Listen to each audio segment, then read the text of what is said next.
राष्ट्रीय राजमार्ग बनाए गए हैं। इससे दूर दराज, पहाड़ी, जनजातीय और सीमावर्ती इलाकों तक पहुंचना आसान हुआ है। साथ ही प्रधानमंत्री ग्राम सड़क योजना के तहत लगभग 50,000 किलोमीटर ग्रामीण सड़कें बनी हैं। इससे बाजार, अस्पताल और स्कूल तक पहुंचना सरल हुआ है। 11 वर्षों में पूर्वोत्तर में रेलवे के विकास पर 80,000 करोड़ रुपया से अधिक का निवेश किया गया है। अरुणाचल प्रदेश, त्रिपुरा और मिजोरम, इन तीनों राज्यों की राजधानियां अब ब्रॉड गेज रेल लाइन से जुड़ चुकी है। इससे इन इलाकों में आर्थिक प्रगति, रोजगार और पर्यटन उद्योग के लिए नई द्वार खुले। साथ साथ पूर्वोत्तर की आरोग्य और सुरक्षा के लिए भी ये दशक निर्णय का दशक रहा है। ईटानगर में स्टेट कैंसर इंस्टीट्यूट और असम के शिवसागर में मेडिकल कॉलेज बनने से लाखों परिवारों को इलाज में मदद मिलेगी।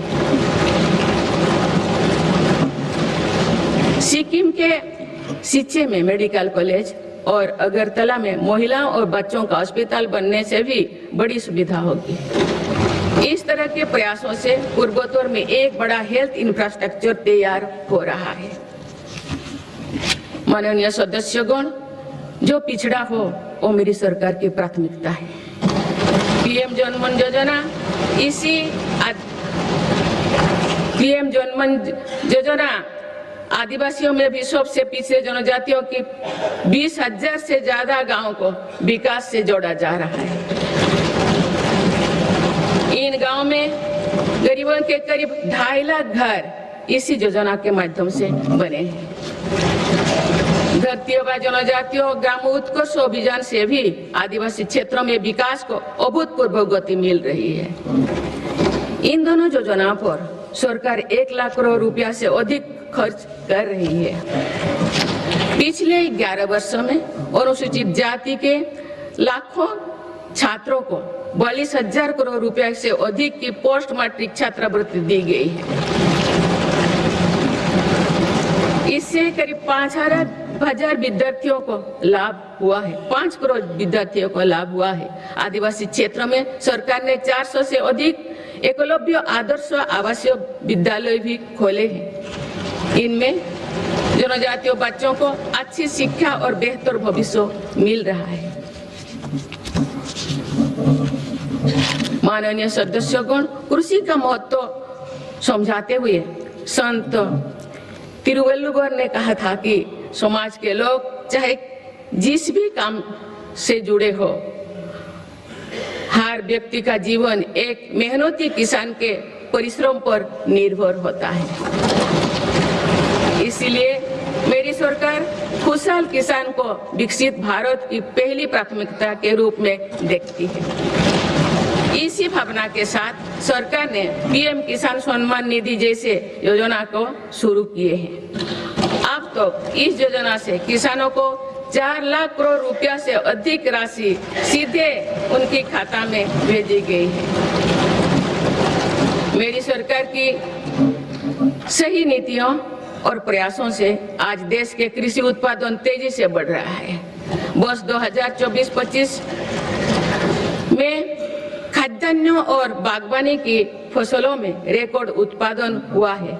सरकार इन फसलों का भी उत्पादन बढ़ाने के लिए काम कर रही है, जिसमें अभी तो हमारा कृषि क्षेत्र पीछे था। सरकार की मंशा है कि इससे कृषि उत्पादकों का आयात भी कम हो।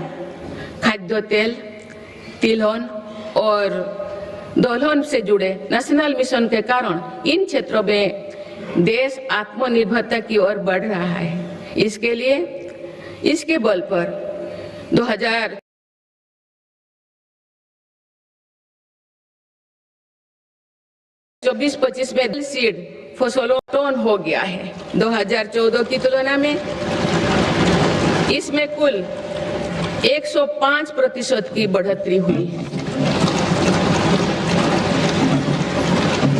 माननीय सदस्यगण, मेरी सरकार ने एग्रीकल्चर सेक्टर के आधुनिकीकरण के लिए और बेहतर लॉजिस्टिक्स निर्माण के लिए एग्रीकल्चर इंफ्रास्ट्रक्चर फंड की व्यवस्था भी की है।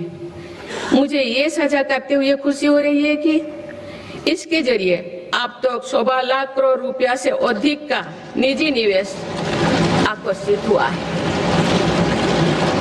इससे युवाओं के लिए रोजगार के लाखों नए मार्ग भी सृजित हुई है।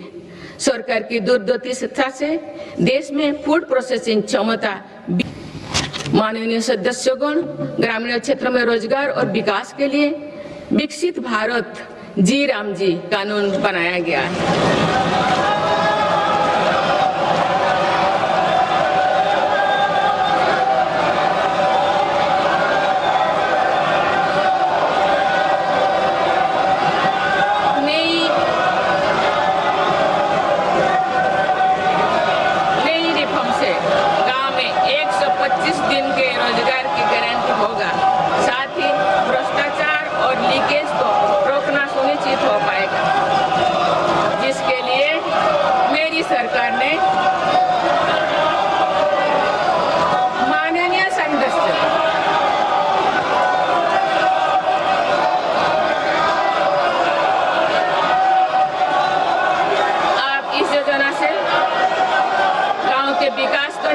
मिलेगी और किसान, पशुपालन और मछुआरे साथियों के लिए नई सुविधाएं निर्मित होगी।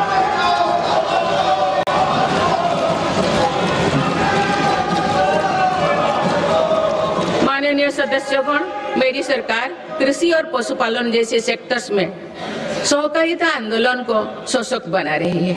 आज त्रिभुवन सहकारी यूनिवर्सिटी से सहकारिता से जुड़े लोगों को सीखने और आगे बढ़ने का मौका मिल रहा है। इसके अलावा 10,000 से ज्यादा FPOs के माध्यम से भी कृषि क्षेत्रों को सशक्त किया जा रहा है। माननीय सदस्यगण, मेरी सरकार स्पष्ट रूप से मानती है कि देश का विकास सभी देशवासियों को आगे बढ़ने का समान अधिकार देकर ही संभव है। इसलिए आज देश वुमेन लेड डेवलपमेंट के मंत्र के साथ आगे बढ़ रहा है। मेरी सरकार ने महिलाओं के लिए समर्पित विशेष योजनाएं बनाए हैं और साथ ही अन्य योजनाओं के केंद्र में भी महिलाओं को रखा है। प्रधानमंत्री आवास योजना से लेकर जल जीवन मिशन तक हर योजना में महिला लाभार्थियों को बड़ी वरीयता मिली है। देश के विकास में महिलाओं की भागीदारी बढ़ाने के लिए मेरी सरकार ने 10 करोड़ महिलाओं को स्वयं सहायता समूहों से जोड़ा है। आज देश में लखपति दीदियों की संख्या 2 करोड़ से ज्यादा हो चुका है।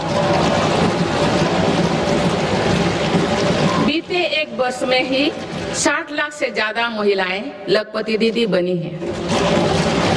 मेरी सरकार कुल 3 करोड़ महिलाओं को लखपति दीदी बनाने के लक्ष्यों को जल्द प्राप्त करने वाले हैं। माननीय सदस्यगण, नमो ड्रोन दीदी योजना भी देश के सुदूर अंचलों तक महिला सशक्तिकरण का एक पर्याय बनकर उभरी है। ये प्रशिक्षित ड्रोन दीदी अब आधुनिक तकनीक से जरिए एग्रीकल्चर सेक्टर को ट्रांसफॉर्म कर रहे हैं।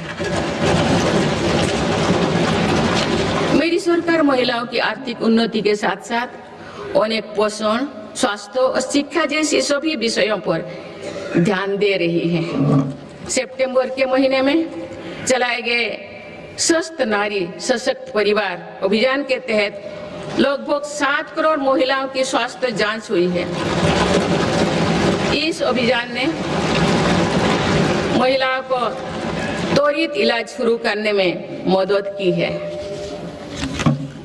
माननीय सदस्यगण, मेरी सरकार की प्रगतिशील सोच और नीतियों के परिणाम स्वरूप देश के हर महत्वाकांक्षी क्षेत्र में महिलाएं तेजी से आगे बढ़ी है।